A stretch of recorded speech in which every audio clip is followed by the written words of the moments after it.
জুলাই অভ্যুত্থান থেকে ভারত কোনো শিক্ষা নেয় নাই।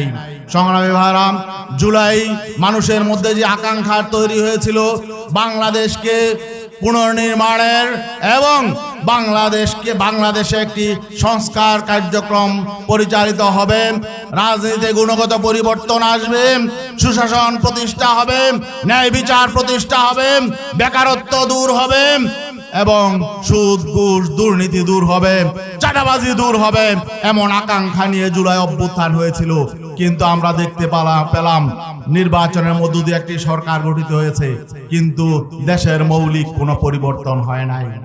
ঘুষ দুর্নীতি কোনো পরিবর্তন হয় নাই, চাঁদাবাজি বরং আগের চেয়ে বেড়েছে।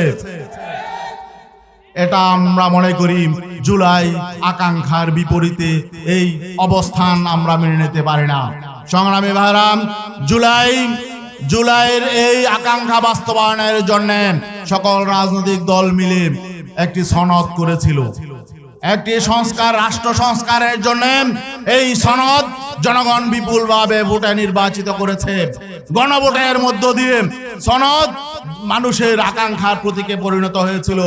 প্রায় 70% মানুষ এই জুলাই সনদকে সমর্থন দিয়েছে, জুলাই সনদের পক্ষে ভোট দিয়েছে। কিন্তু আমরা কি দেখলাম?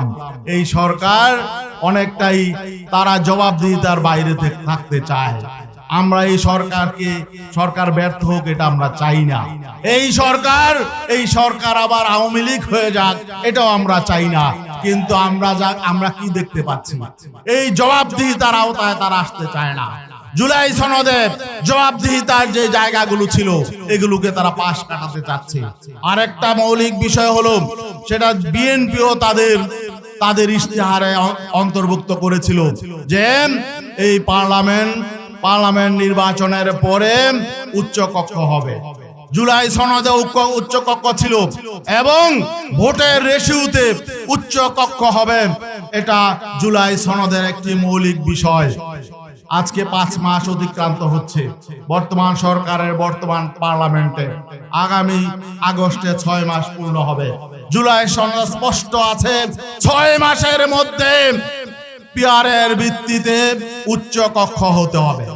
কিন্তু আমরা দেখছি এই সরকার সেদিকে যাচ্ছে না। আমরা চাই না এই সরকার নতুন করে এই দেশে কোনো সংকট তৈরির কারণ হোক, এটা আমরা চাই না।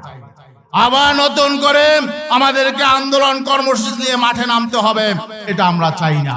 কিন্তু সরকার যদি আমাদেরকে বাধ্য করে, সরকার যদি তাদের অঙ্গীকার থেকে সরে যায়, সরকার যদি জুলাইয়ের চেতনা এবং মানুষের মৌলিক অধিকার প্রতিষ্ঠা থেকে যদি তারা সরে যায়, তারা যদি তাদের অঙ্গীকার বাস্তবায়নে গড়িমসি করে, তাহলে আমরা বাধ্য হব জনগণকে সাথে নিয়ে আবার আন্দোলনে ঝাঁপিয়ে পড়তে।